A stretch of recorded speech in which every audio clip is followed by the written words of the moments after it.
Good day, and welcome to this live press conference being hosted by His Majesty's Loyal Opposition. The format of this press conference this afternoon will take the format of the Leader of the Opposition, the Honorable Myron Walwyn, and member for the 6th District, would lead in a statement, followed by the Territorial at-Large member, the Honorable Stacy Mather, and then the Honorable member for the 2nd District, the Honorable Melvin Turnbull will follow with a statement. After that, members from the press will be given an opportunity to ask questions. 3 questions would be permitted with 1 follow-up. And then after that, the members will then wrap up with final statements. Again, welcome, and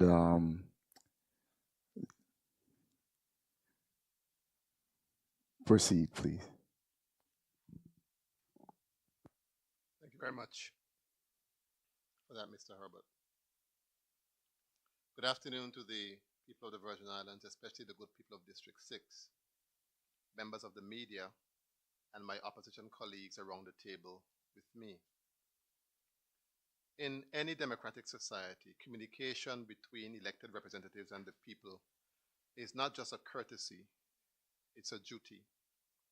We hold a position of public trust, and with that comes the responsibility to regularly inform the citizenry about decisions, developments, and challenges within government. It is against this backdrop that I welcome you to yet another press conference by members of the opposition.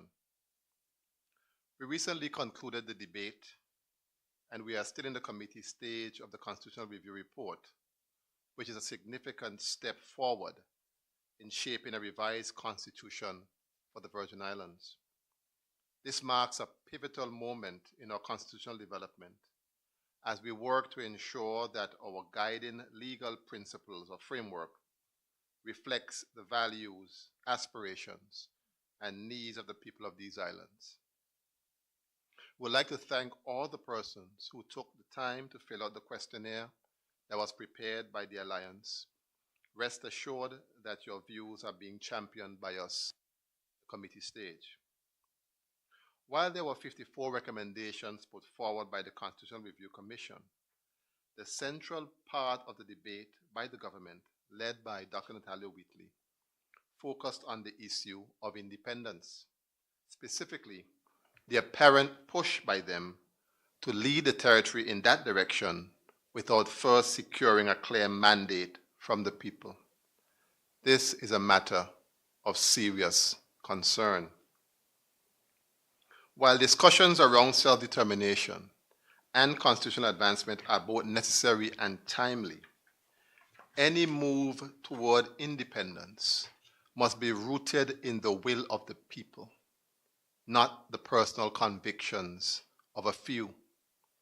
Leadership without a democratic mandate on such a fundamental issue undermines the very principles of representative government. It is the people of the Virgin Islands who ultimately decide the future of the territory. No government should assume consent where none has been explicitly given. We note yet again that Premier Wheatley attended a UN meeting in New York from the 6th to the 8th of October to discuss decolonization, including a timetable for independence. The Premier's decision to pursue discussions at this level without first addressing and properly consulting the people or seeking a clear mandate is a direct affront to the very principle of self-determination. Self-determination is the right of a people to freely decide their own political status and to pursue economic, social, and cultural development without interference from external powers or undue influence from any government. Independence is a form of self-determination. The government continues to use independence and self-determination as synonyms. By conflating the two, the government is misleading the public and undermining the very principle of choice that self-determination stands for. Other forms of self-determination include free association. This could mean that the territory govern its own internal affairs, while the partner state may assist with defense, foreign affairs, or economic matters, but only by mutual consent.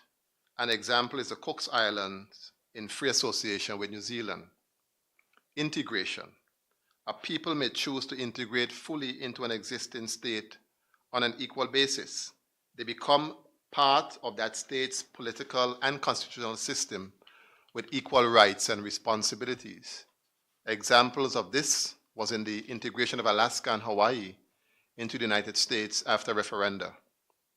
There are other forms of self-determination arrangements that a people could decide to adopt, but no matter the form, self-determination must be freely chosen by the people. It is about the right to decide one's own political destiny. From the posture and conduct of this government, it appears that they have already chosen for the people and are determined to lead the territory toward independence, regardless of whether they have expressed such a desire. I am asking all Virgin Islanders and belongers to remain vigilant, to stay informed, and to actively engage in the conversations that shape our future. Together, we can ensure that any decisions about our future reflect the true will of the people, not just the ambitions of a few. While the government keeps its head in the clouds preaching independence, the quality of life for ordinary citizens on the ground continues to decline. True leadership demands that we address the pressing social and economic challenges facing our people before engaging in lofty political pursuits. Independence means little if our citizens are struggling to make ends meet today. The economy is flat on its back, and at long last, Premier Wheatley has admitted what everyone else knows: the economy is struggling. As we enter the peak of the tourist season, one must ask, do we look like a country ready to receive the very people who contribute the most to our economy? Just look at the state of Road Town or capital. Does it reflect the image of a territory prepared to welcome visitors? Tourism remains the lifeblood of our economy, yet the infrastructure, cleanliness, and general appearance of our territory tell a different story, one of neglect and poor planning. After 6 years of promises, there is still no sign of the tourism plan the VIP government has been touting. Yet again, we are heading into another season in the dark without a clear vision or roadmap to boost overnight visitor numbers and strengthen our tourism economy. Small businesses are fighting to survive with little access to financing. The government has done next to nothing to help. Only a few token grants after being pressured by the opposition. That is not a plan. That is reaction. We need our small businesses to survive, and many of them are struggling because of a lack of access to financing to sustain and grow their businesses. We need the government and the banks to become more amenable and responsive to the needs of this sector. Now we are hearing that the Trade Department wants people to have degrees or specialized training before getting a trade license in certain fields. That is ridiculous. Not every entrepreneur has formal qualifications. What matters is their drive and their ability to hire the right people. It feels like this government is actively discouraging entrepreneurship instead of empowering it. The St. Vincent and Grenadines Tourism Authority recently announced 4 major tourism projects valued at over 2 billion EC dollars, with the potential to create more than 2,000 jobs. In St. Kitts and Nevis, the Ritz-Carlton will soon break ground on a luxury resort on the Southeast Peninsula, slated to open in 2028, alongside 3 other major tourism developments set to commence shortly. What about the BVI? After nearly 5 years in office, and only following persistent calls from myself and others, the Premier has finally established an economic council. Yet, he has still failed to produce a comprehensive economic plan required under the Public Finance Management Act, which should have been presented to the House of Assembly at the start of his term.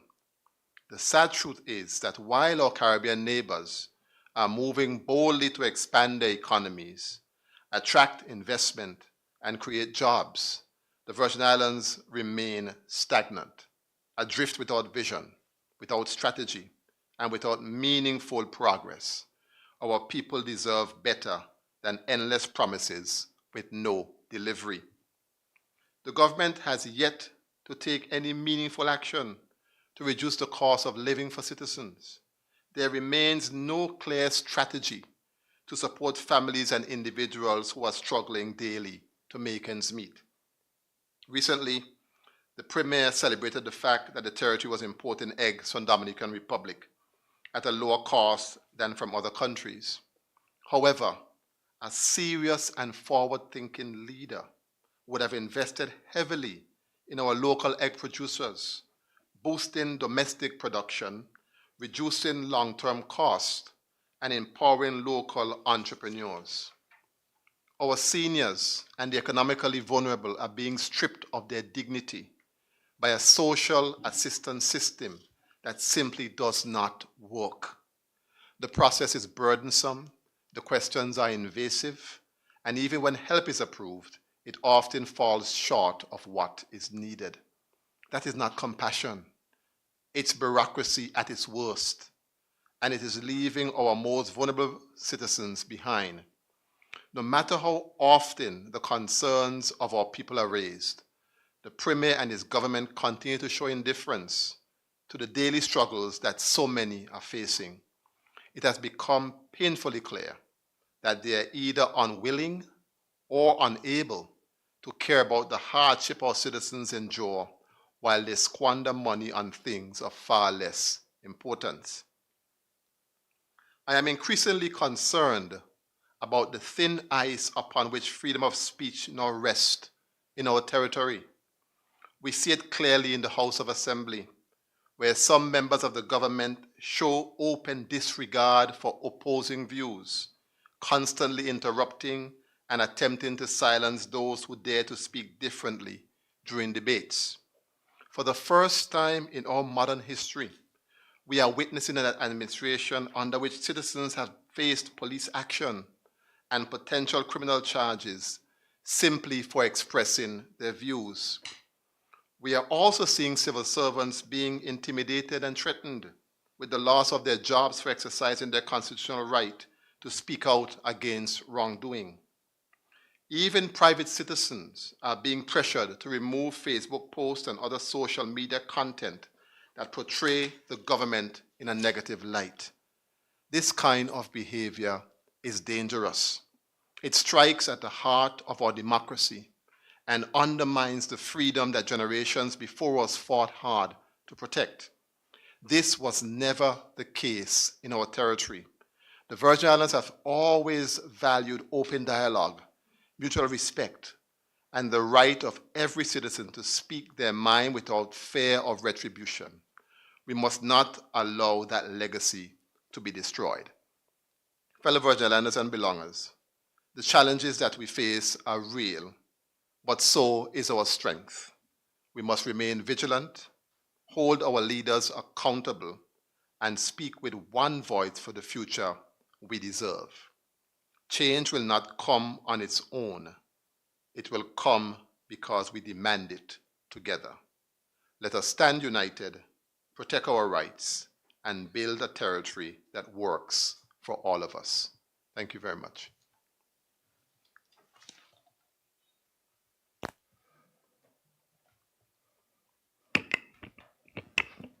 Good day to my people of the Virgin Islands. Good day to the media. Good day to everyone that is listening. I am here before you today with a deep sense of duty and reflection as we continue our deliberations on the Constitutional Review Committee report. I begin by encouraging every Virgin Islander, whether you reside on Tortola, Virgin Gorda, Just Van Dyke, Antigua, or beyond, to take the time to read the recommendations outlined in this report. It is not just a document for politicians. It is a blueprint for the future, shaped by the voices of our people. Today I speak to you once again to the desire, well actually the necessity, for the public to be better informed and actively included in our constitutional and legislative journey, just as I spoke during the debate in the House of Assembly. This desire is not my own, but it's shared by my colleagues. It echoes throughout the report, from calls for people-oriented referendums, term limits, voting for the Premier at large, to the protection of human rights, the elderly, the establishment of a bicameral legislature, 5-year terms, the definition of an ancestral Virgin Islander, the pursuit of self-determination, and these are not abstract concepts. They are real aspirations for our people. They are real issues. These are the areas we must continue to ventilate within our community, not just for the Constitution now, but perhaps for the next one that will come. But I must be clear, the inability to publicly discuss what occurs in the committee stage of the House of Assembly, especially now as we examine our report as paramount as our Constitution, does not sit well with me. Transparency is not a luxury, it's a democratic imperative. At the end of this exercise, the House will produce a report outlining a majority view.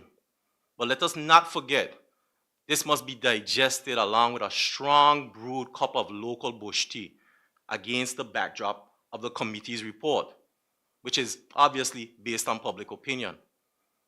Then that delegation, which eventually travels to negotiate a new constitution, must carry the will of the majority of the people, not merely the will of the House of Assembly, and that is my humble opinion. Let me be clear, I am not against the exercise we are presently undertaking. In theory, I believe it is sound, but I remain cautious of how it will be used and how it will be perceived. During this process, all the members of the House received a letter from a group of Virgin Islanders expressing concern over Section 65 2B of the Constitution. In this section, as it stands, it omits them from seeking public office due to their parents not being deemed to belong in the Virgin Islands at the time of their birth. I understand the sensitivity of this issue. I am not downplaying it. And I ask, if a child is born and raised and has grown up in this country, should that child have the right to seek political office? I would like to read a part of that letter, which speaks to the pain and exclusion felt by many. The government of the Virgin Islands has consistently and commendably invested in our development, having provided many of us with access to quality public education and in numerous cases, scholarships to pursue tertiary education abroad. Yet despite this investment in its own human capital, the territory is constitutionally deprived of the opportunity to reap the full benefits of our service, ideas, and leadership. Equally troubling is the fact that this exclusion does not reflect the modern Virgin Islands that exist today, a territory enriched by multiple cultures and nationalities, where many families of diverse backgrounds call these Virgin Islands home. If the intent of the 2007 Constitution was to preserve only Virgin Islanders in elective office, immigration policy would have aligned with that intent. Instead, demographic realities have made it increasingly difficult to find a full Virgin Islander by ancestry and lineage alone. The restriction, therefore, is not only impractical, but also incompatible with the inclusive multicultural society of the Virgin Islands has become. This is an issue that we must ventilate within the public domain. It's a difficult issue. It will bear and call for uncomfortable conversations, but these conversations will bring growth, and I call upon us to have these conversations. We also, all members of the House of Assembly, received a letter from the residents of Anegada. They wrote to all members with a direct call for representation. As the most northerly island of our family, Anegada for decades have called for a voice in the House, aside from those that are already there. And I would like to read a part of their letter as well, which speaks to their resilience and their rightful demand to be heard.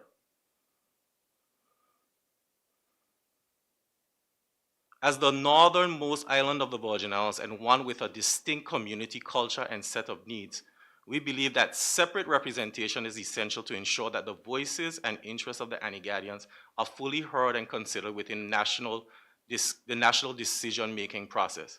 Currently, the 9th District is the largest district within the Virgin Islands, encompassing both Virgin Gorda and Anegada. This arrangement places an unfair strain on already limited resources, such as budget allocations, community development, and infrastructure.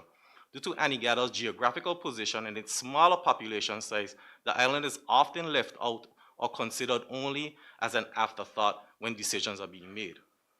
Now again, I understand that this itself may bring debate within the community, but I highlight these two instances of Virgin Islanders writing collectively and offering their signatures to their wards. This is bravery.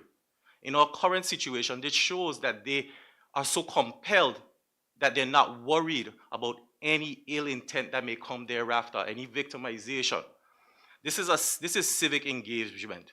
It is actually democracy in action, and it represents, once again, the call of our people to be included in the legislative process, not only as backseat passengers, but as active drivers. This reaffirms that the Virginals must move to utilize a nearly 25-year-old legislation on referendums, a tool that has never been used in the Virginals. Many of the issues and recommendations raised in this country can and should be put to a public vote. I am calling on the government to put forth a referendum alongside with the 2027 election on issues of a concern among our people. I say referendum 2027, and let the public education begin now. Let the public weigh in on what self-determination looks like. The leader of the opposition outlined several examples in his remarks. Educate our people from now and let them choose the path we must walk. Use a referendum to decide whether we continue to choose our premier and ministers or elect them directly. Let the public vote on whether we should have a fixed date for elections. Let them speak on national issues like the restructuring of NHI. Present the options. Let the people choose. I say referendum 2027. Let our voice be heard. As we move into the next budget address, I call upon the ministers of government to consider the suffering of our people. Many government workers, especially in institutions like BVI Health Services Authority, are holding two jobs. I'm not just referring to the doctors and the nurses who move here and there, but the workers at nearly every level. They have not seen a pay increase since 2015. They are struggling to make ends meet and yet expected to provide service above self while hurting. During the 2023 election campaigns, there was much talk of increasing the disposable income for those earning below a livable wage. The Public Assistance Act, which was amended this year, places that figure approximately at $2,200 per month. But given the cost of food, gas, services, and rent, this is not realistic. I call upon the cabinet to take action. Get on with this long talk about a basket of goods out of your mouths and put it into policy. Reduce the duty on essential items. Give our people real relief. We grow up hearing that if a child is hungry, they cannot focus. Well, our people are hungry, and all of us in this house are hearing their cries. As I've said, I've gotten text messages, WhatsApp messages, phone calls from people who are legitimately hurting every day. Some have tried with social development, and social development is trying their best. They've received help, but there are limits. There are people who are seeking jobs, people that have relatable concerns in our country, concerns that many of us, before the House of Assembly, we had them. And when we do exit, we may have them as well. We must feel and address the pain of our people. We must not remove ourselves from our people. We have to get back as a House of Assembly to solving real issues with no less than 2 years in our term of representing them. Now, before I close, I must touch on gun violence in our country. We continue at times, some of us, to feel apprehensive to move around within our country. The Commissioner of Police and the Force, they continue to push forward, and in my opinion, gains are being seen. But we must consider better programs for our youth, particularly our young men. I'm calling on the Premier to work with the members of the opposition, including myself, and the community to fund programs and opportunities that get our males workforce ready, employed, help them build career paths, and feel valued by their community. If I, as an at-large representative, had the funds to do so, I would have done this already. It is difficult to go to the public who are already struggling, and that's been outlined by the leader of the opposition, and ask for help when you bring nothing but your two swinging hands. We're going into the budget address again, and I want to point out that for the last 2 years, I've been asking the Premier repeatedly to allocate funds to at-large members to do things. I've repeatedly asked the Premier to allow me to assist with the rated program and other initiatives that they have. We cannot work in isolation. All the members in the House were elected collectively. The time is now. Let us act with courage, compassion, and conviction. Let us ensure that the Constitution we shape reflects the will of our people, not just the will of the House. Let us make committees public. Let us make our democracy one where everyone can participate. Let us make our Virgin Islands stronger. Let us build this Virgin Islands for those who are here and for those who are coming. Thank you.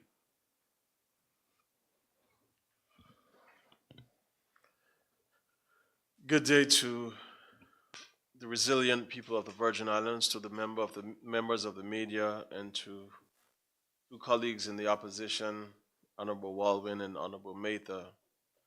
I also wish to give special greetings to the incredible people of the second district and let them know that I'm continuously grateful that I have this opportunity to serve them and represent their needs. Today, we are gathered not just as elected officials of the opposition, but as sons of these Virgin Islands, people who feel the pain of our communities, who hear the cries of our elders and youth, and who refuse to remain silent while our territory continually suffers.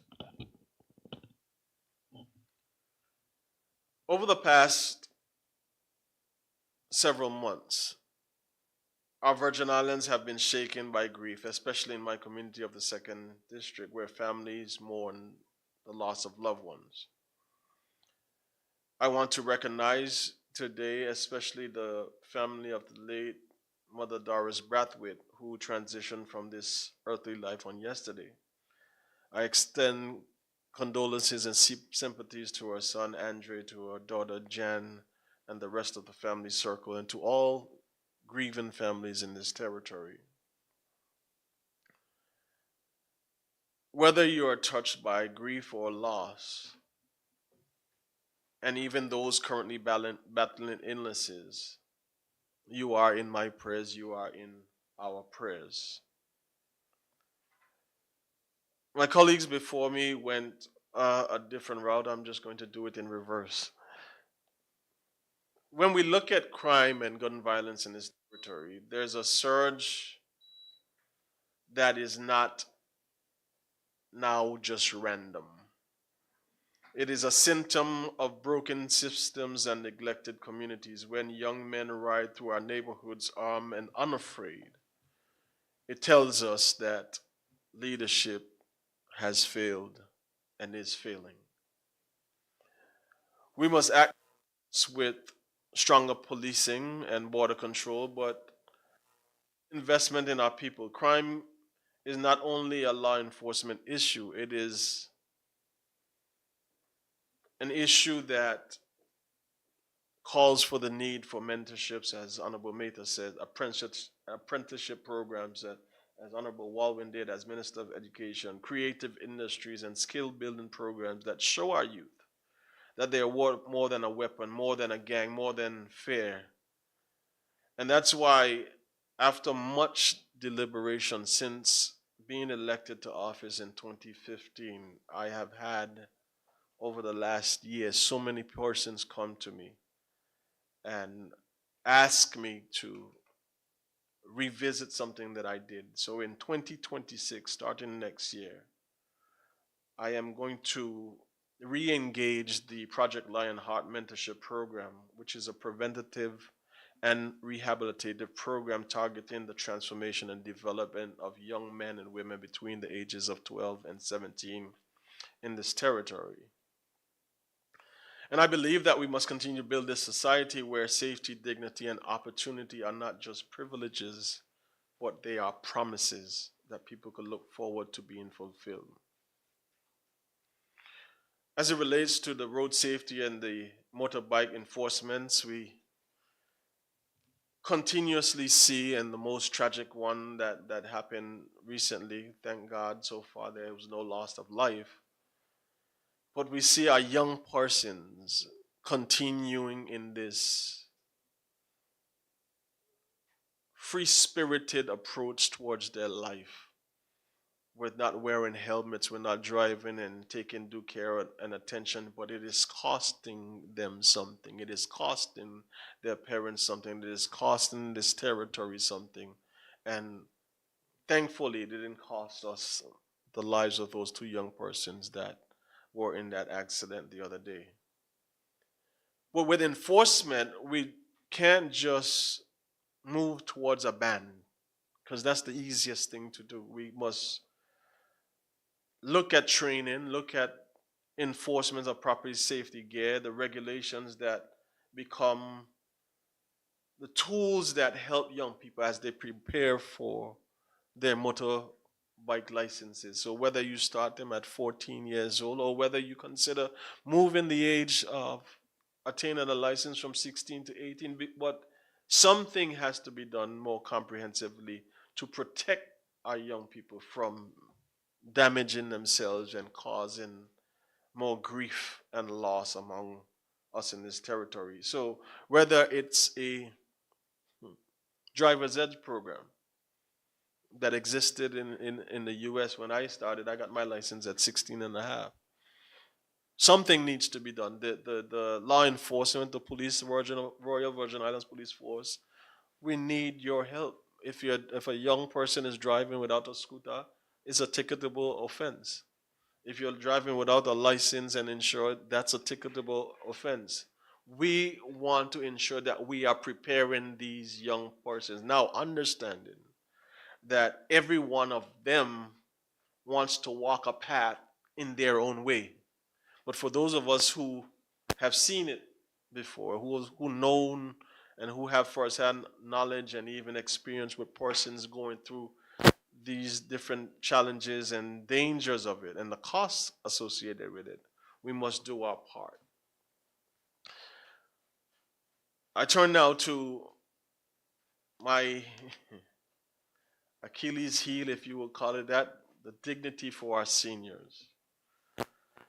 Our seniors continue to be the architects of our progress. They tilled this land, taught our children, built our homes, shaped our future and our culture, but yet too many now struggle not to afford food. Some of them might be in charge after the age of 65, receiving a bill when they are exempt from having to pay any costs in the hospital or local clinics, and even electricity. We must do better to ensure that these persons that have laid the foundation for us are protected, and not just by saying we want to protect our seniors, but ensuring that we are going the extra step. When I visit the hospital, and I've been doing so especially this year frequently for the aging population in my community, you have instances where seniors over the age of 65 have been given a bill from the Health Services Authority, which should not happen.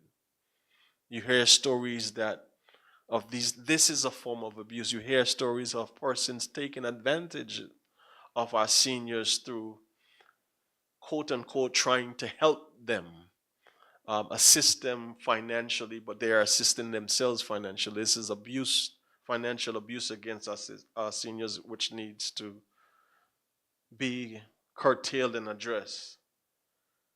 So I proposed and continue to propose aged care benefits, a support grant for those on fixed incomes, a community-based programs for that offers health care, home maintenance, and companionship, because that in-care living, that 24 care living for our seniors who are living longer but having more challenges with their health, it is a prohibitive cost, sometimes upward of $10,000 to $15,000 per month.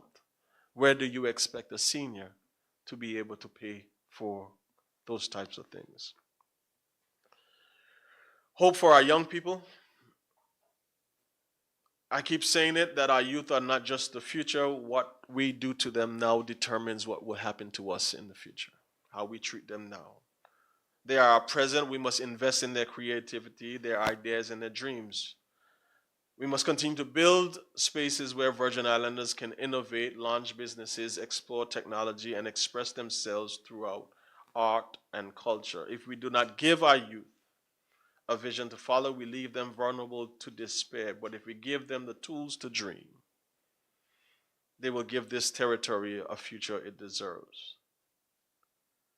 My two colleagues spoke about where we are in the process of the constitutional reform and self-determination. I believe that is one of the things that in our individual debates in the House of Assembly and the other members that form the House of Assembly, each person gave their position and gave their opinions on certain areas.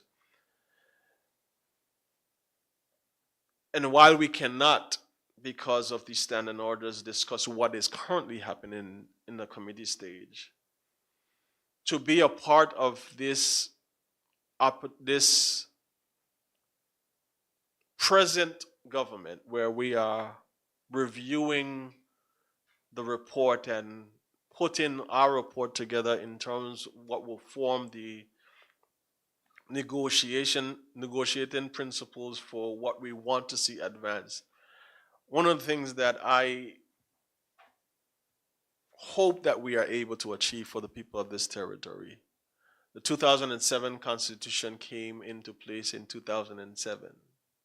It was supposed to be reviewed and updated 10 years hence, which would have been in 2017.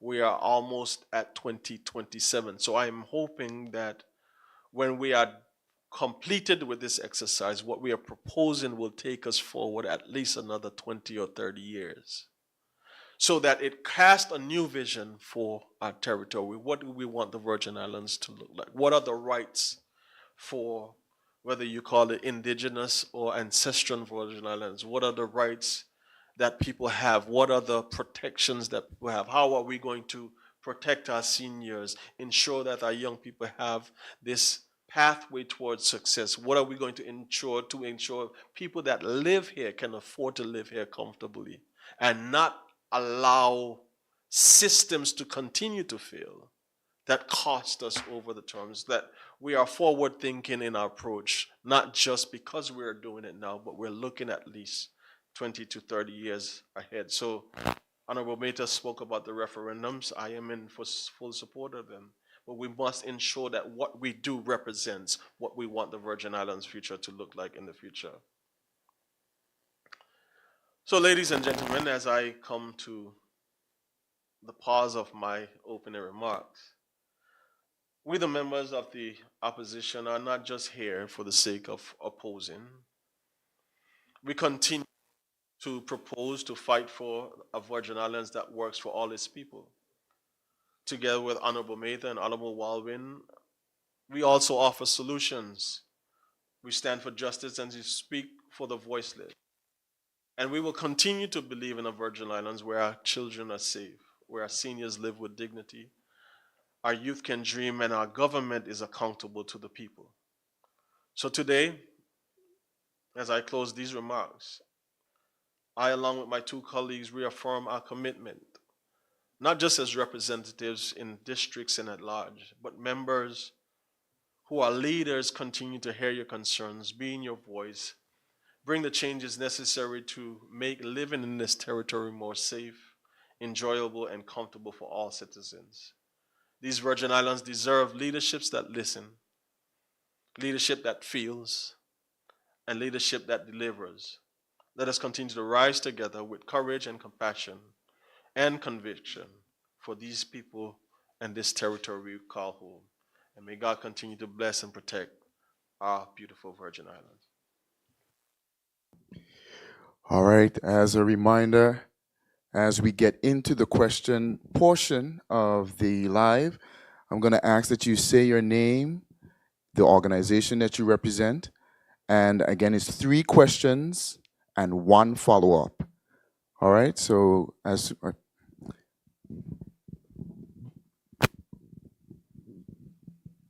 Good afternoon, members. Kathy Richards, JTV News. I would love if you can help us a little bit, because there is a great section of the community who is struggling to understand and to appreciate the scene that we constantly see. This is another time that we come to a press conference, and we have 3 of 5 members of the opposition. While your points that you might be putting forward can be seen as solid and what's not, the struggle that persons seem to be having is to understanding how genuine this can be from the point of view where it seems to them that the house is divided and you're unable to fix your own house before coming to the public. Well, I don't see it that way. I don't see it that way, Kathy. All of us we were elected by a district. In the case of Honorable Turnbull, it's second district. In my case, it's the sixth district. And in the case of Honorable Mehta, it's the at-large district. Each person must know how seriously they take their responsibility to their constituents. And regardless of whatever personal feelings or issues we may be having, the first and foremost responsibility that we have is to our constituents. We are members of the opposition. As Honorable Turnbull said, we are not here to oppose for opposing's sake, but when we see things that need addressing, it is our responsibility to bring those things to the fore. Not to embarrass the government, but to push them to be better, so that ultimately things will be better for the people of the country. It is a matter for each member of the opposition how heavy or how light they take that responsibility that they have. I can't speak for the other members who are not here. We have a process by which we communicate. I think I indicated that on the last occasion when we had a press conference. That same process was followed. Everybody was told that we were suggesting a press conference for today. We also suggested a meeting that we had yesterday so that we can formulate our thoughts. And we did it through the medium that we always communicate through, which is through WhatsApp. The members who are present with me are the members who responded. The other two did not respond.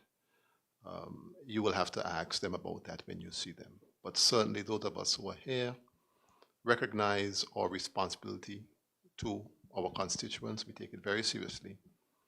And regardless of what we're going to show up and defend our people who sent us here to represent them. Okay, I will not dwell further on that. I want to turn my next question over to Honorable Mehta.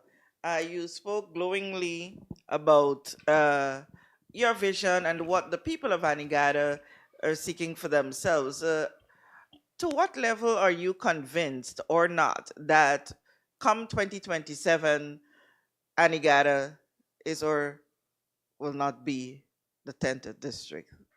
So, Kathy, I appreciate the question. There has been deliberations in the committee stage, and as all of us have said, and I've also expressed my opinion where I am troubled by the fact that I cannot speak the people's business in public. I would like to see Anegada's voice being heard as the 10th district. I am very cognizant that when the distance that they are away from the other Virgin Islands, they've been screaming, they've been calling, they've been asking for it. And I don't think that, we should focus on the number of voters in the community, but more so the needs of the community. And they have had the courage to put their names on a list, to sign a document. There are 80 persons on that list. And I commend them because if there's anything else within our community that members of the public feel that they need to speak on, I wish and I encourage them to take the same action that the Anegadians have taken. We've seen where they've been fighting for their land. They've been asking about their port. They've been asking about their roads.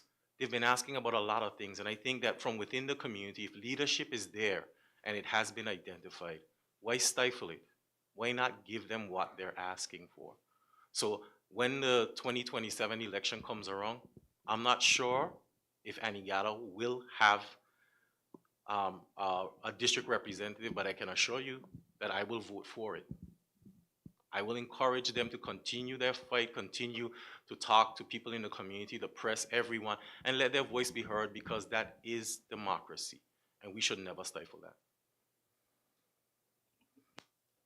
Kathy, I know the question was posed to Honorable Mehta, but I believe it's a powerful question that I will also support because that is what they have called for. They have said it publicly in meetings, even with the former premier. They've said it with this premier. Now they have taken the step where they have written and expressed their concerns and their desires. And I believe as we are going through this constitutional review process, that is what democracy is all about.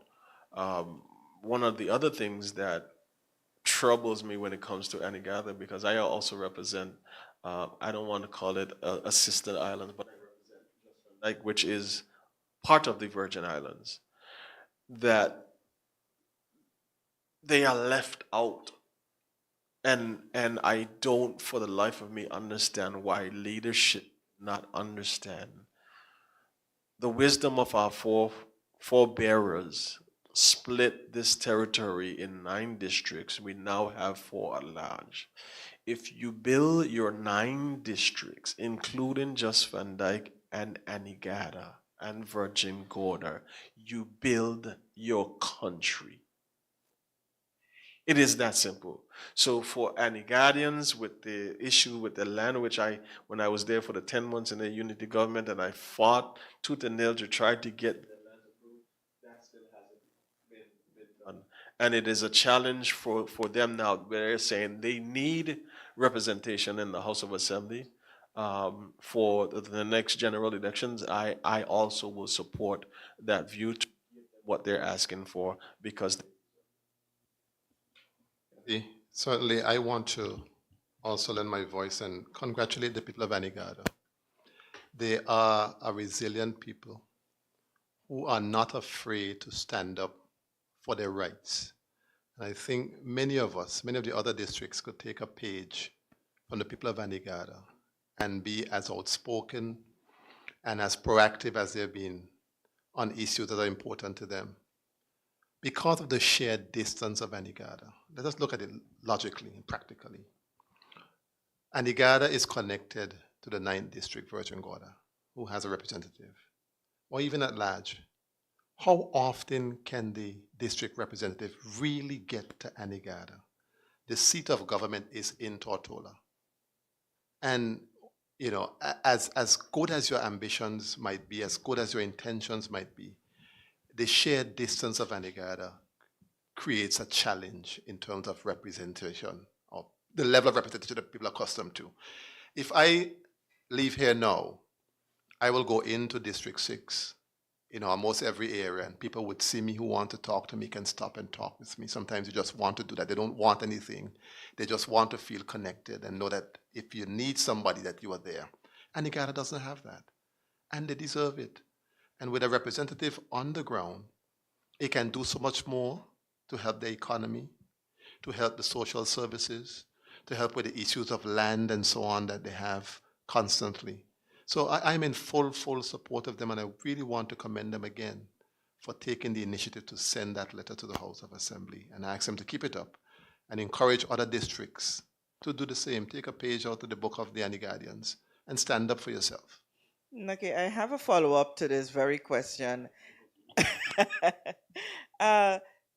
It's a two-part to my follow-up to this question, and would you be suggesting, Honorable Turnbull, that this should be a step also Jas Van Dyke should take? And the second part of that question to you all is, do you think, should this reach to the stage of a vote, a general vote or a general concession or consultation, do you think people of the entire territory should have a voice in that discussion, or it should be a vote among the people of Anegada, and if Jas Van Dyke decide to, because you said that they too are neglected?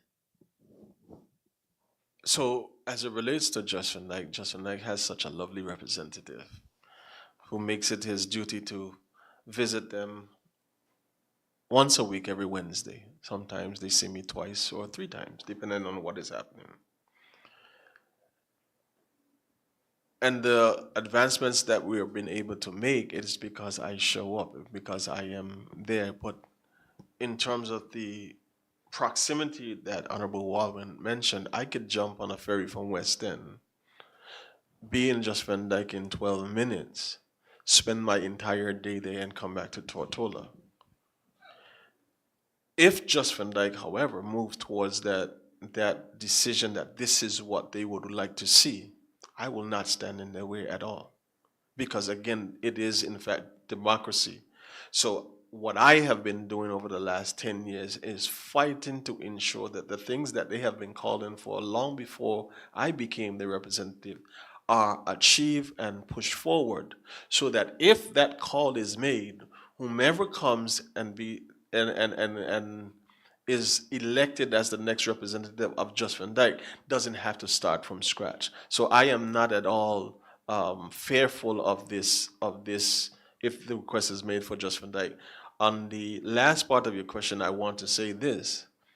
I believe the people of each island, because they make up part of the Virgin Islands, should be the ones to make representation, just like the Anegalians did, and vote upon whether they have elected district or not, and it is brought to the House of Assembly for us to make a decision upon.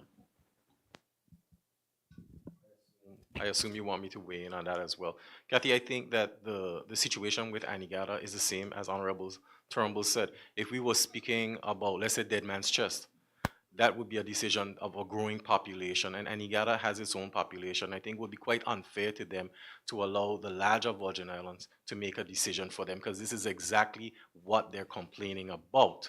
So again, I think their voice is enough, along with a decision in the House of Assembly. I completely agree.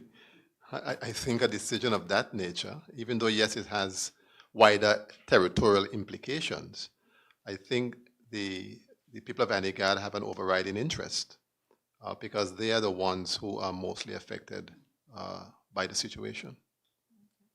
My final allowed question, and it's directly to you, Honorable Walwyn. You alluded to it in your opening statement, and that's the Premier's statement on the state of the economy. I recall at some forum, or I think it was a press conference, I cannot be sure, where the Premier sought to give an explanation. Oh, I remember where now. It's at an event where he sought to explain, and in my summary and understanding, he's saying that what he meant is that the territory, the money is here, the money comes in, yes, but it stays for a very short time because of the channels of which it goes out, through financial services and through the remittances. I think that's my understanding and recollection. Do you buy in? It was at the by BVI Yeah, Expo. trade show. He did say the economy is struggling. He did use those words. And then he did proceed to try to qualify. I think he probably caught himself. His brain cells caught up with his mouth.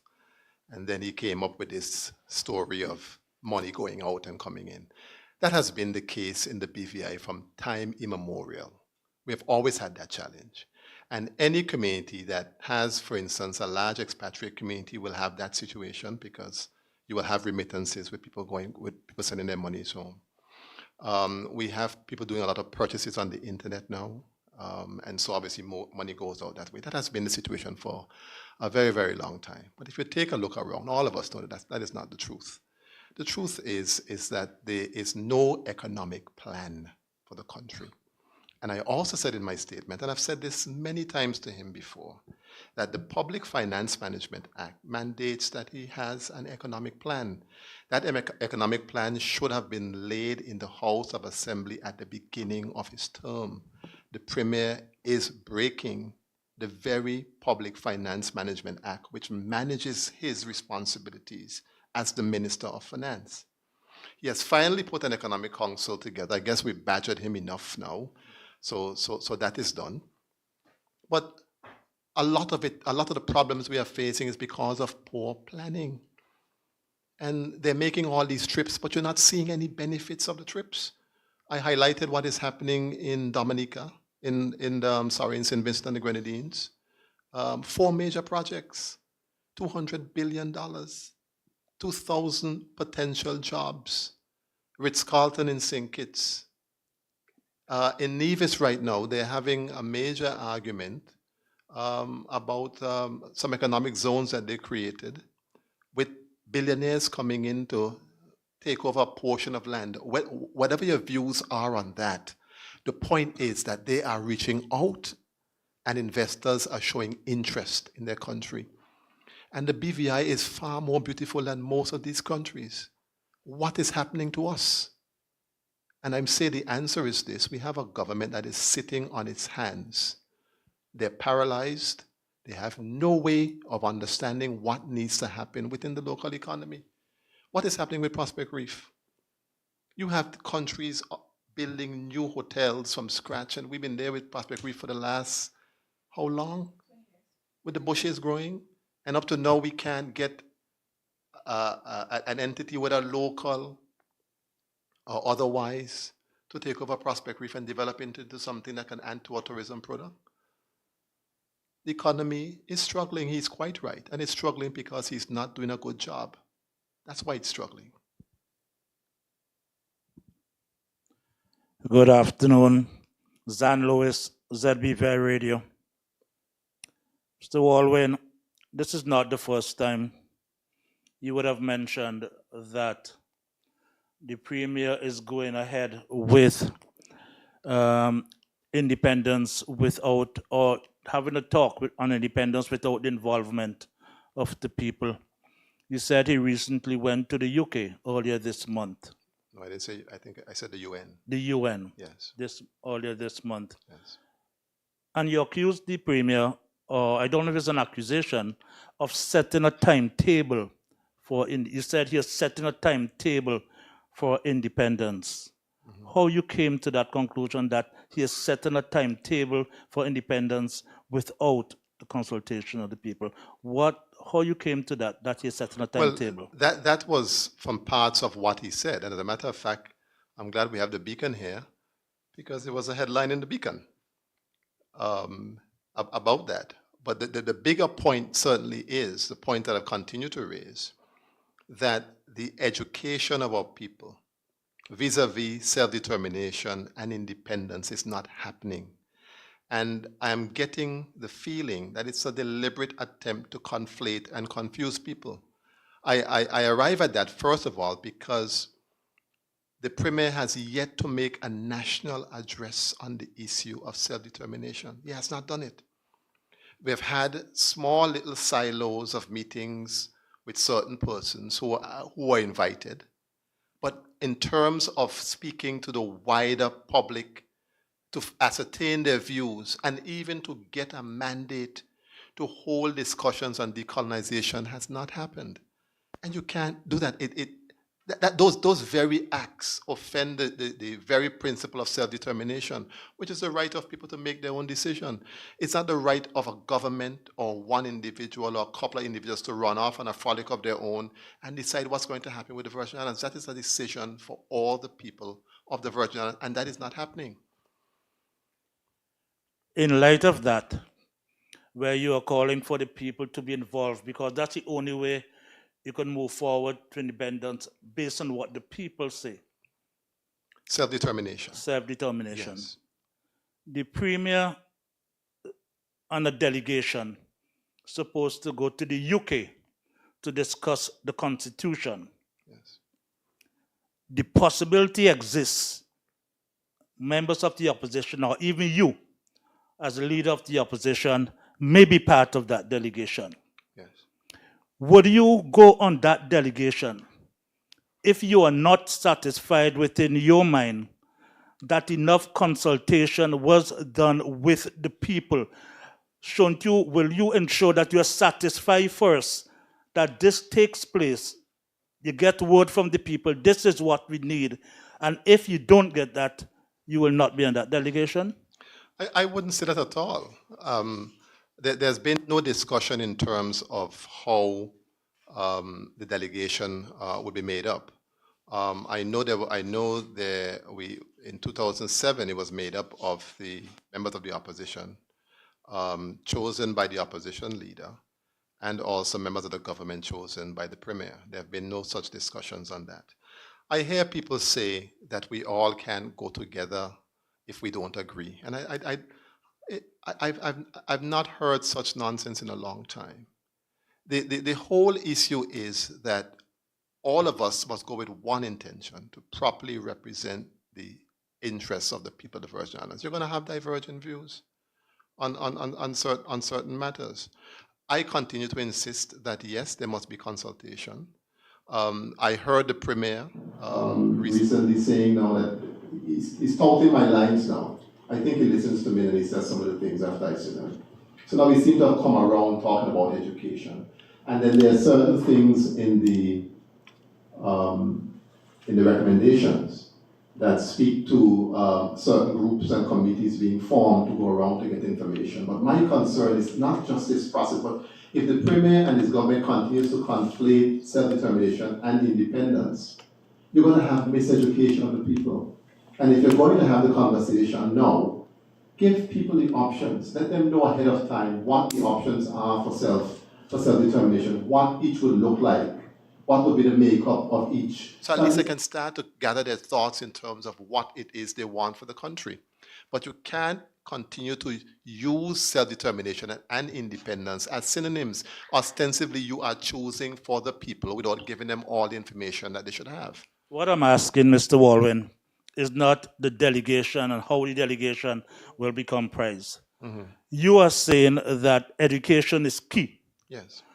You must get the voice of the people in terms of, because if you, as a part of a delegation, going to the UK, you're speaking on behalf of the people.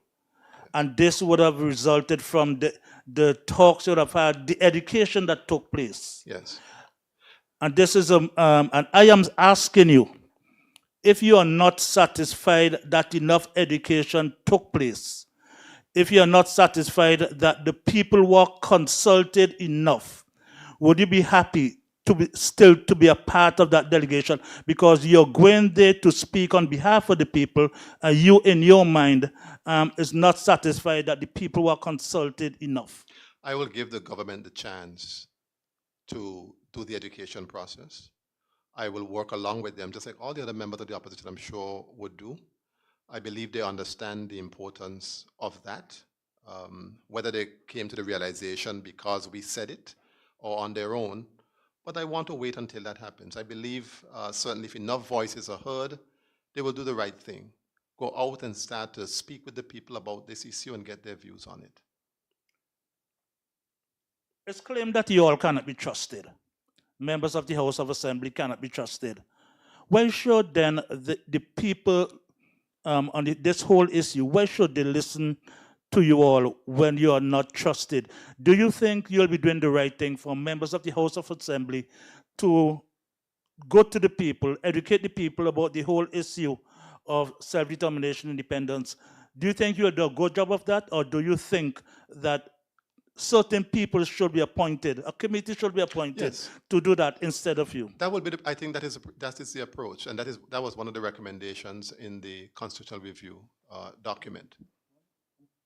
Let them go, man. Go ahead if you have something else. Okay. Yes.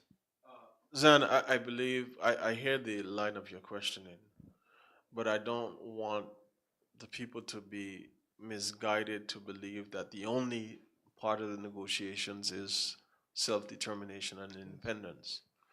There are a host of 54, I think it is, 54 recommendations that the Constitutional Review Commission came up with, together with some issues that we know exist that we have to pay attention to. So I believe I am not going to accept, first of all, that we cannot be trusted. I am going to exclude myself from that we. I am Melvin Mitch Turnbull, so I'm going to exclude myself from that. I do believe when the committees are formed, the easiest option or easiest way to help the process along, there are 4 at-large representatives, there are 9 district representatives. We together with the committees will go in our respective districts and communities and have that conversation and generate even some of the questions that persons may have and may be unafraid, not unafraid, but afraid to ask. So we would help drive and stimulate the conversation towards the education and towards getting the information that is necessary. But it's not solely for the purpose of independence or self-determination. Zan, again, if I may weigh in on this, I think one of the things we need to consider also is that when it comes to education on issues, and I've spoken about referendums, it is not just the government that is responsible for educating people. in evolving countries, developing countries, you will find that there are civic groups and interest groups that will take up a position on something and they will educate. Again, the government has the capacity to perhaps empower some of the other organizations within our community to go out and assist with public education. Again, as Honorable Turnbull has said, you have 54 recommendations. I can tell you, even sitting around the table with my colleagues, I may not agree with them on some of the topics that they haven't, but that is part of the process. That is part of democracy. Within families, we don't always agree on everything, but we have to walk with each other and we have to let our voices be heard. And categorically, I do want to see members of the public, as I have said before, whether they're involved in committee stages that we have, where they come in as experts to give their opinions, because 13 members is just not enough to speak for a growing population of nearly 30,000. So when it comes to that committee, that delegation that will be going, I publicly support members of the community being involved in that process.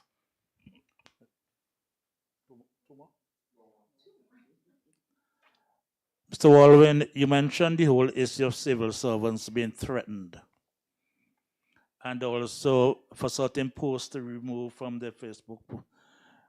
Where that is, who's threatening them? Members of government. Where is that coming from? Elaborate on that a bit, because just throwing that out there ain't much to work with, right? You elaborate on that, and I believe other members smiling, I believe they know what you are talking about. They can also elaborate on that also. Then some of the times when people come to you, obviously they come to us in confidence. So I'm not sure how much elaboration you'll get from me. Suffice it to say that as a representative, when people come to me, I feel obligated to speak about it.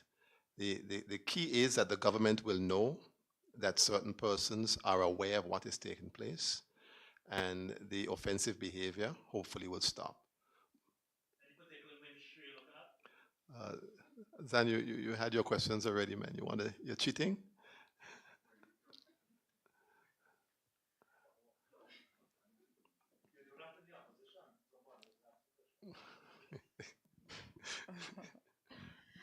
I have some questions and I don't have any follow-ups.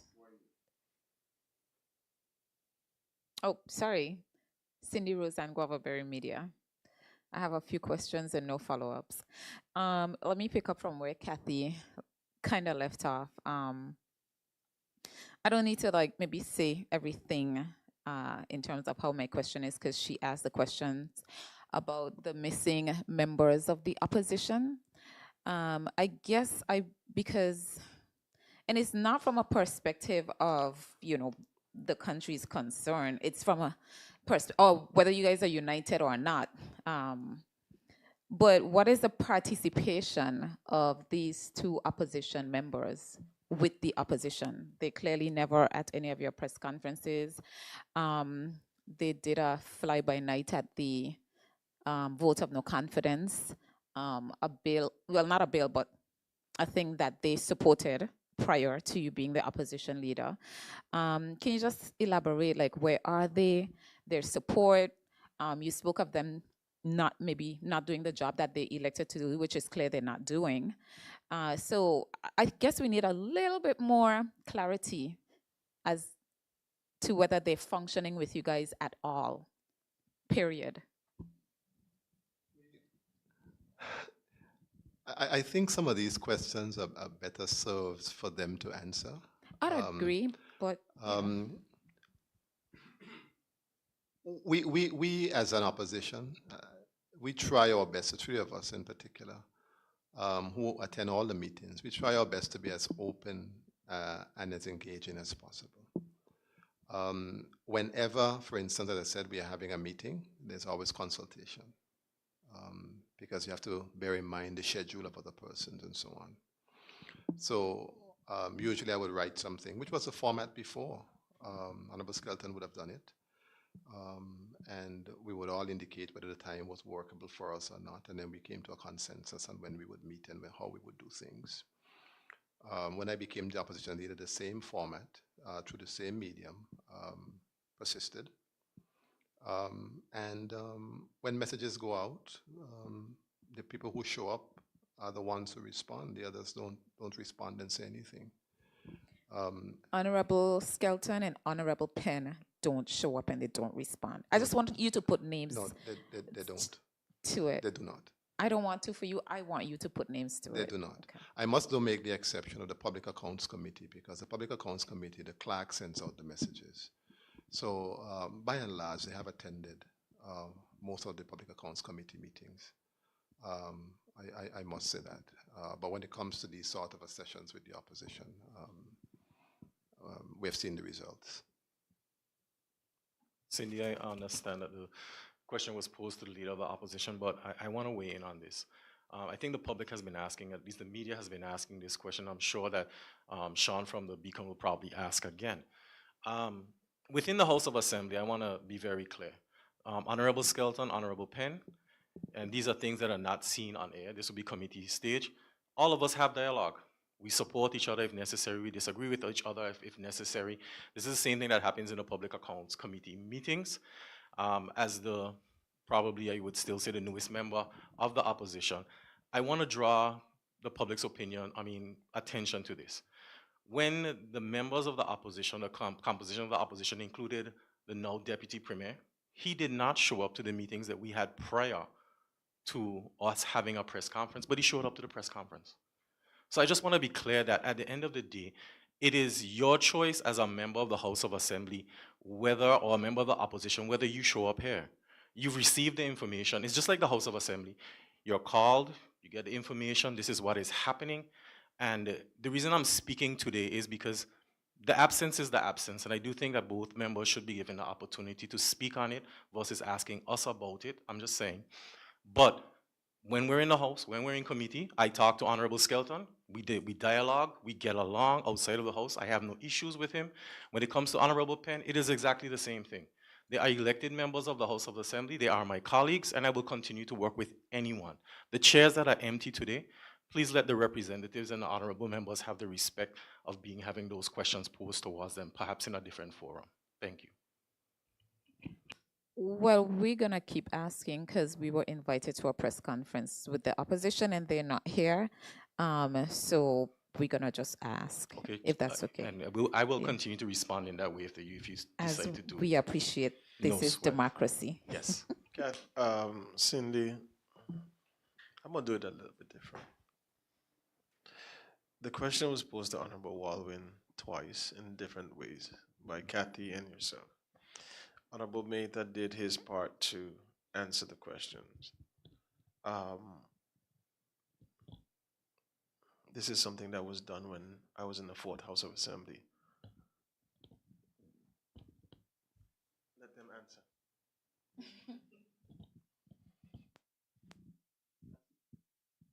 Well, I didn't ask you guys like where they are, I just asked, all questions to you are valid. Did you invite them? Those are our questions. They were invited. That's their part. We'll catch them. Yes. That's your part. Yes. Good. The people are seeking clarity. It's my second question. On the salary rises of the House of Assembly, the process and what each of your roles were in terms of how the salaries are perceived to have been determined. There is a lack of confidence now in the entire House of Assembly, which includes you three. How do each of you respond to that? Well, I don't know if I'll accept that there's a total lack of confidence in all members of the House of Assembly. I don't believe that. I believe that there's concerns surrounding the salary situation. And we had the privilege, 3 of us had the privilege of speaking about this matter on JTV. You should have invited us to go over Berry, Cindy. We'd have already told you what it was. Very soon. Yes, thank you. We accept. But what we've been saying consistently, which is the truth, is that this system, the salary increase exercise, seemed to have started somewhere around 2021, 2022. I think it started before this House of Assembly was constituted, before the elections. And you also heard the Premier indicate in his budget address, I think it was his 2023 budget address, that he was going to give an increase to public officers based on cost of living and other issues and so on. PricewaterhouseCoopers was engaged by the government to carry out the exercise, and they were working in conjunction with the Ministry of Finance under the auspices or under the direction of the Deputy Governor's Office. Some point in the beginning, in the early stages of 2023, there was a discussion as to whether or not all public officers would be, the review exercise would have been done with all public officers together, or whether it would just be the civil servants or the civil service, and then other members and other persons after. And somewhere along the line, it became one exercise where PricewaterhouseCoopers did a report on everything. We were in the budget debate or the budget sessions, standing finance at the time, when the Deputy Governor's Office asked to have a meeting with the members of the House. I think it was the very last day of standing finance. The Deputy Governor, his permanent secretary, and one other person who I can't remember off the top of my head, the Deputy Secretary, came to the House of Assembly, asked to have an informal meeting with us, and was discussing salary increases. They raised some issues for us because it was not a matter, in defense of all my colleagues, it was not a matter on the agenda or on the minds of members at the time. They expressed to us that the salary increases for civil servants are going forward, obviously subject to the approval of the House of Assembly, which would not have been withheld at all. Concerns were raised about our salary structure, particularly our base salary. The base salary for a member of the House was $36,000. You would have had persons who would have been very junior officers in the civil service having a higher base salary than members of the House of Assembly. They mentioned to us they did comparisons with our counterparts in the OTs and also in the other Caribbean countries. And our salaries were very much on the lower end. Concerns were raised as well about discussions as to how we survive on the salaries that we make, and suggesting that perhaps members may be engaging in things that are not kosher to supplement their salaries and so on. Long and short of it, the recommendation was made by the Deputy Governor's Office for members to increase their salary, and also the level of increase that should be taken. Obviously, they had conduct of the exercise. They would have known what the comparisons are and what levels it should be, and members accepted based on the information and the evidence that they provided. We had no involvement in it, just the same way we had no involvement in the increases for civil servants. All we were told was what the amount would have been, and our job was to try to see whether those funds were available or not. We asked the relevant questions, and we were told yes. Obviously, later on, we recognized that the numbers were a bit off. I think it's important to note as well that the audit report that was done was asked for by the members of the opposition from the Public Accounts Committee. So there was no intention in any way to hide anything. I can't accept the criticism that it was done in secrecy. What I can say, which you have heard all of us speak about, and I think Honorable Mehta alluded to it, that it is time for us to make the committees public, because there's too much information that the public is not receiving. And if the standing finance sessions, for instance, were public, then the discussion that was had surrounding salary increases would have been in the public's view. And so people would have been better aware as to what was taking place. But as it relates to our involvement, there was absolutely none in terms of the level of increase or even the exercise itself. Cindy, if I may. So you guys voted for something that you didn't know what was going on? I wouldn't put it that way. I'll say that when you have experts like PricewaterhouseCoopers, and you have the Ministry of Finance and the Deputy Governor's Office, who are charged with this responsibility, and they come to you and they present the information, you have to accept what the professionals say to you. It's not for us to say, I don't do that unless I have Right. information upon which to do it. Right. I don't want to do too much follow-up on any question because I have a couple questions, but the professionals made recommendations and the House of Assembly went way above their recommendations. And I think one of the When you say problems. went way above the recommendations, what do you mean? So yes, Pricewaterhouse gave 3 levels at which, any civil servant or public officer or House of Assembly should maybe start, given the state of the economy and all of that. So their suggestion was even, I think it was level 1. For There were whom? 3 bits, and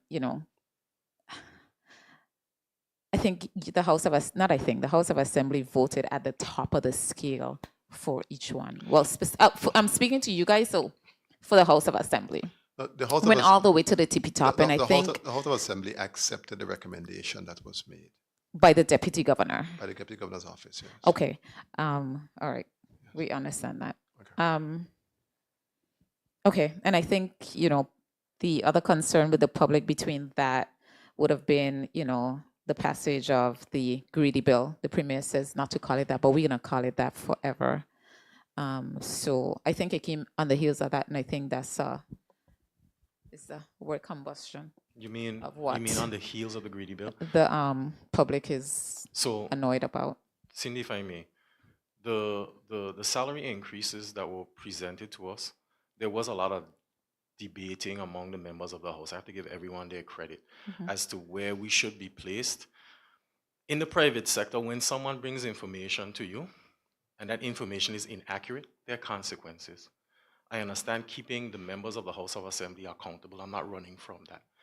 I also ask the public to consider remove the positions and the faces of the people who are there presently. And I do accept that in some circles, people are upset because I have had dialogue with different people in different circles of our community. If we want to raise the level of, and it's been a big conversation in the community, the level of participation, the level of debate, we've heard the leader of opposition speak about this. One would consider when you ask people if they want to run for the House of Assembly, people are reluctant. Cindy, I do believe that, at least for myself, when I voted in favor, I started at the middle, and through the dialogues that we have, the recommendation was for the higher, and we were given data that said that it was fine. That data was inaccurate. And again, I say in the public sector, in the private sector, if you've done something like that, there are consequences. And I understand that the consequences now from the public is towards the elected officials. And as a member, I accept that. I also want to say that I've made a clarion call repeatedly, sometimes to the dismay of the members who may sit around me in this very room, for other members of the community to step up and seek public office. And I do think that within the Virgin Islands, those who are interested, yes, they are capable and they have country at heart. They do deserve to be compensated. I also want to go back to what you said, Cindy, and say that in January of 2024, I think it was, the House removed the eligibility for members of the 5th House, the present House of Assembly, from receiving the greedy bill. I do not receive any funds from the greedy bill. If it's necessary for me to repeat this at every press conference, I will do so. The Premier has said that members can write in. If it's necessary for me to write and say that I do not want the money that I am not eligible for, I will do so. But I, Stacey Mather, am not eligible, and I voted for myself not to be included in the greedy bill. Thank you. Cindy, my two colleagues before me spoke about the context of what was being discussed. One of the key factors was that we asked if, from the public service standpoint, what was the number? That's when we received the number of $10 million. And we asked if we can afford it. There wasn't a dissenting view on whether or not we would accept it because the public service and the persons who work where we are deserve it. When we learned that the members of the House of Assembly were included in that same exercise, we asked what was the cost. We were told 803, I think, $1,000. So that took you to the 11. That would have been standing finance in November going into December of 2023. It was in around December or January I think it was, that some information surfaced stating that the Deputy Governor's Office, the Ministry of Finance, and whomever else were involved understated the amount by some $20 million. I think that's where the confusion for us started, because when we were in the public accounts meeting, we asked for the Auditor General to look into, not to direct them because we can't, to look into the shortfall of the $20 million. For this territory that I have grown up in, that I have seen leaders come up in, I think we continue to look at the individuals that we see and we have the common touch with. I am hoping again, through this constitutional review process, even if I am no longer a representative, that we once again get these offices that are held by members who are voted upon, respected and revered to the point that they should be. Because in order to build this country and continue to build this country, we have to put the necessary decisions where they need to be. How is it from 1983? There was no discussions about salary increases for members of the House of Assembly, or a salary increase for the public service, or the increments conversations that we're having, because we are our biggest enemy. We are afraid of our own shadows because we're afraid of how it might be perceived in the public. But if you understand that you are building a country for the next generation, some of these decisions have to be made with the proper information to the people to be able to go to the next step. Because I told anybody this, when I left my private sector job in 2013-14, did my mentorship program, and then ran for public office in 2015. I called Honorable Penn. I believe Honorable Walden was there because he's one of them that tell me come run. And I said, boss, this is what this is what it is. Is this really what it is? But it was more about serving the people. Honorable Meta did the same thing. Honorable Mitch, you get your salary? I like, yeah. He like, so what the rest? And it is this conversation that you have, but not looking at the individuals, more so looking at the office to which we hold and building the institutions, I think is.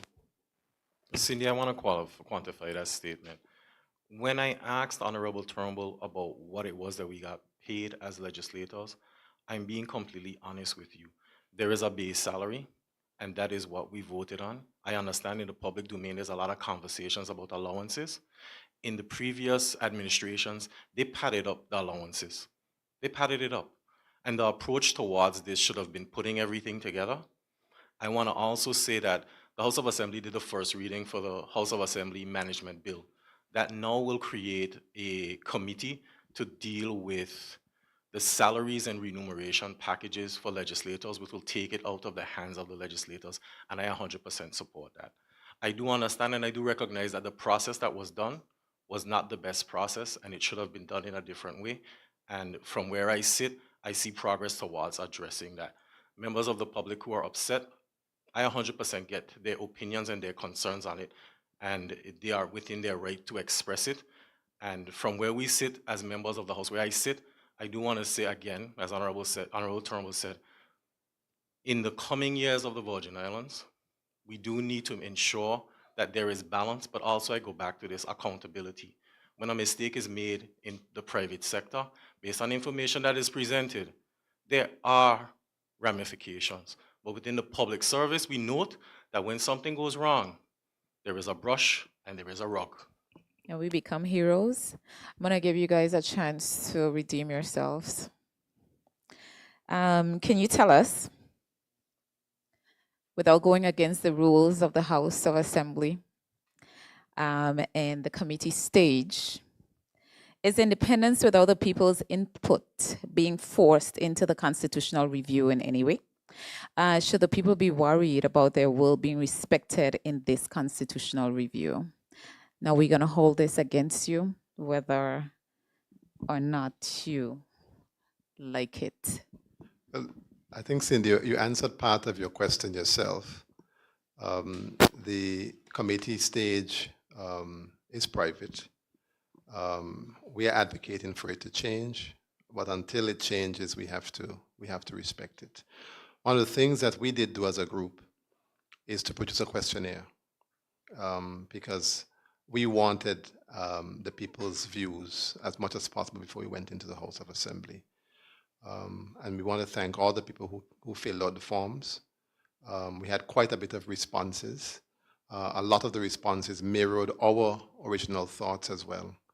And we went in and defended those views of the persons, the majority views of the persons on the respective recommendations.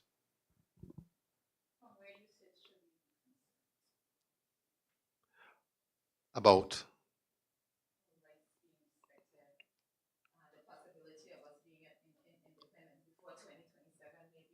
No, I don't think that that will happen.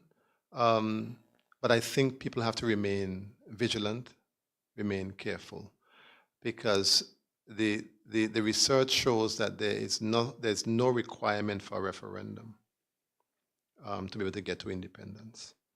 And you hear some interesting comments being made publicly about who should be involved in the referendum and who should not be, and so on. I just said to the people, of course, they can rely on the alliance to report anything that will not be in the best interest of the people. But as I said in my remarks, we should all remain vigilant, be a part of the conversations, take a page out of the book of the Anti-Guardians and stand up for something that we do not support or appreciate. Oh, good evening, Sean Connolly, business editor of the Beacon. On business, I wonder, Mr.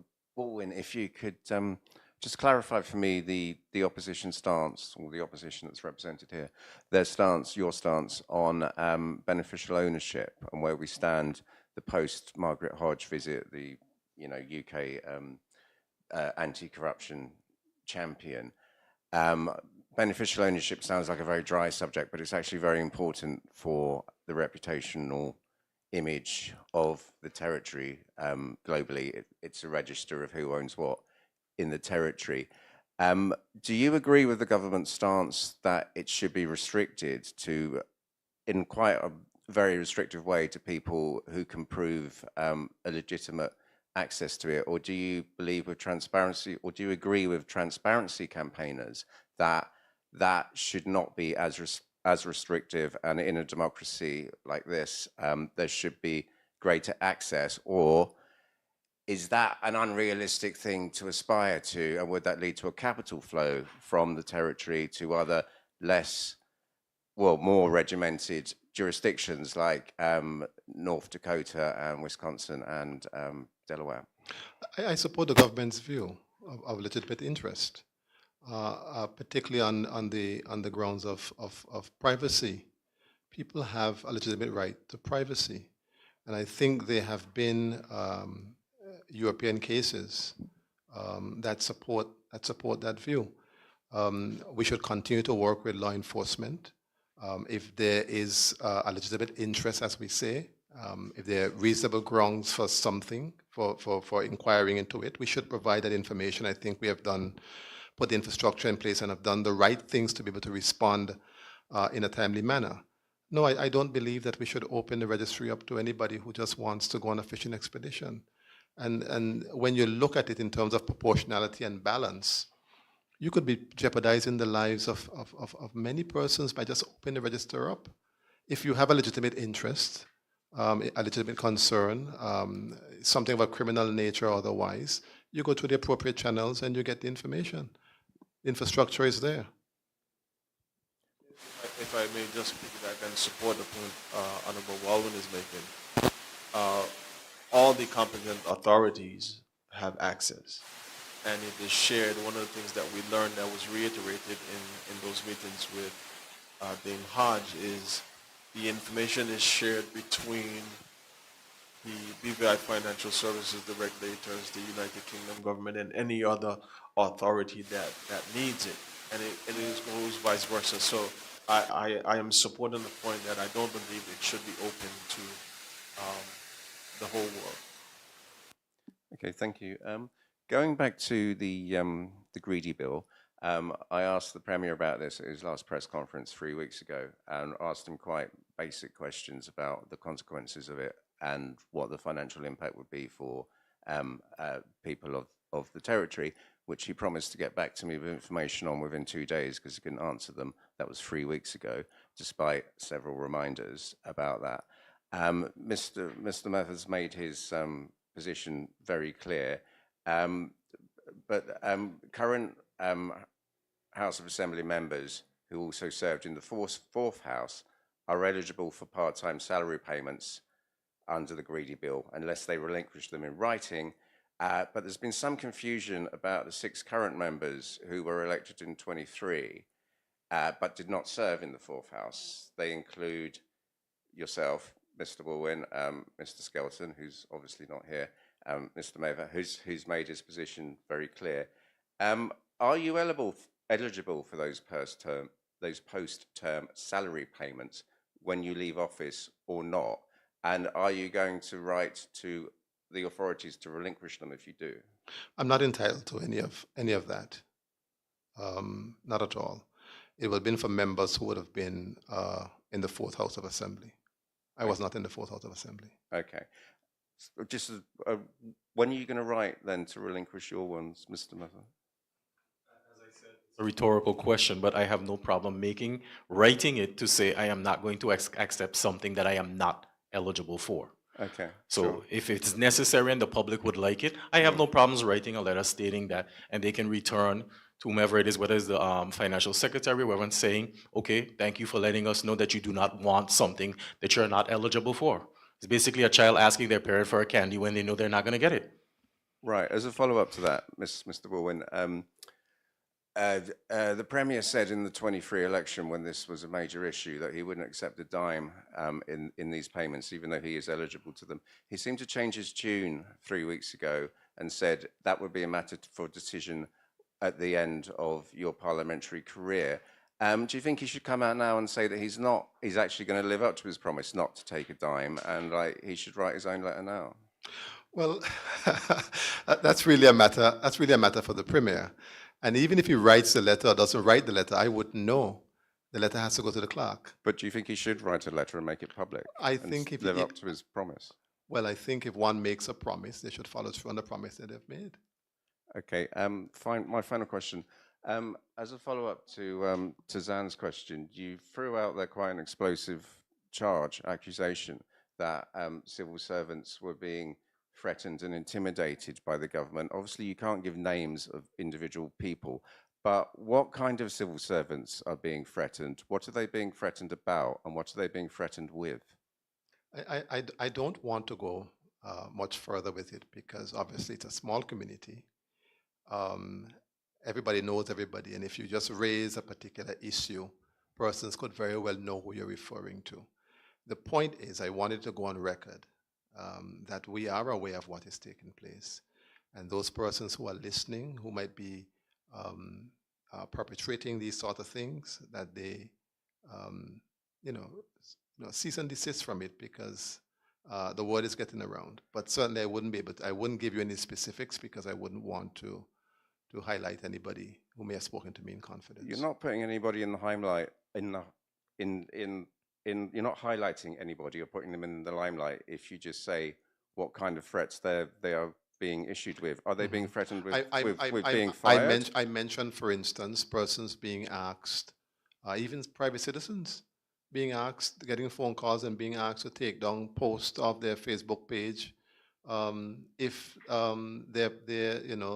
they don't say something that's complimentary to the government.